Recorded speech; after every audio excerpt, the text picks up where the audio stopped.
राज ठाकरे यांनी महायुतीला बिनशर्त पाठिंबा दिल्यानं मनसैनिकांची मोठी अडचण निर्माण झाली आहे। रायगडमध्ये सुनील तटकरेंच्या विरोधात वैभव खेडेकरांना गुंडाळून ठेवावा लागलाय। पक्ष जो आदेश देईल तो पाळावाच लागेल अशी भूमिका आता मनसेच्या वरिष्ठ नेत्यांनी घेतलेली आहे। पाहूया।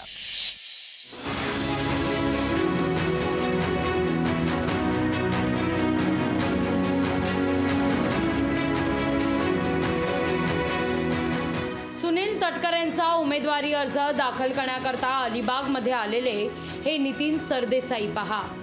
दुसरीकडे सुनील तटकरेंची तक्रार करण्याकरता मुंबईत आलेले हे वैभव खेडेकर पहा। मनसे नेत्यांच्या नक्की मनात काय हे समजायला मार्ग नाहीये। खेड दापोली परिसरात मनसेचे प्रभावी नेते वैभव खेडेकरांनी सुनील तटकरेंचा प्रचार करण्यास विरोध केलाय। तटकरेंनी मनसेच्या वाटेत किती काटे पेरले हे सांगण्यासाठी वैभव खेडेकर मुंबईत आले होते। राज ठाकरेंशी त्यांनी चर्चा केली, पण माध्यमांशी न बोलता वैभव खेडेकर निघून गेले। संदीप देशपांडेंनी वैभव खेडेकर यांनी त्यांच्या भावना मांडल्याचं सांगितलंय। कोणी नाराज नव्हतं, काही भावना होत्या ज्या सन्माननीय राजसाहेबांकडे त्यांना व्यक्त करायच्या होत्या। साहेबांनी मार्गदर्शन केलंय। आता ते सगळे विषय बाजूला ठेवून महायुतीला जो पाठिंबा आम्ही दिलेला आहे त्या पद्धतीने आमचे सगळे महाराष्ट्र सैनिक काम करतील आणि सन्माननीय राजसाहेबांनी त्याचे आदेश दिले, त्यांच्या भावना समजून घेतल्या आणि त्याच्यावर काय करायचं तर साहेब योग्य ते गोष्ट करतील। अलिबागमध्ये सुनील तटकरेंचा उमेदवारी अर्ज दाखल करण्याकरता आलेल्या नितीन सरदेसाईंनी मात्र तटकरेंचं कौतुक केलंय।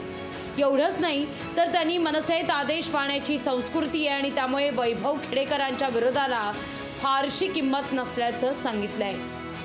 आमच्या पक्षामध्ये ज्या वेळेला सन्माननीय राजसाहेब जो आदेश देतात तो अंतिम असतो आणि त्याचं पालन सर्व महाराष्ट्र सैनिक यांना त्यांनी ते सगळेच जण करत असतात आणि त्या पद्धतीने सगळेच करतील।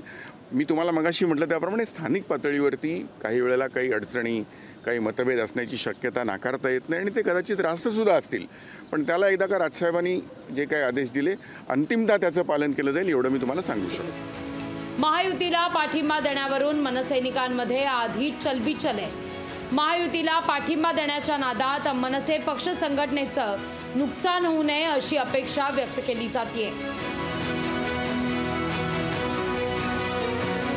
अलिबागहून भारत गोरेगावकरसह मीनाक्षी म्हात्रे, लोकशाही मराठी, मुंबई। लोकशाही मराठी ऐका, पहा, जागरूक रहा।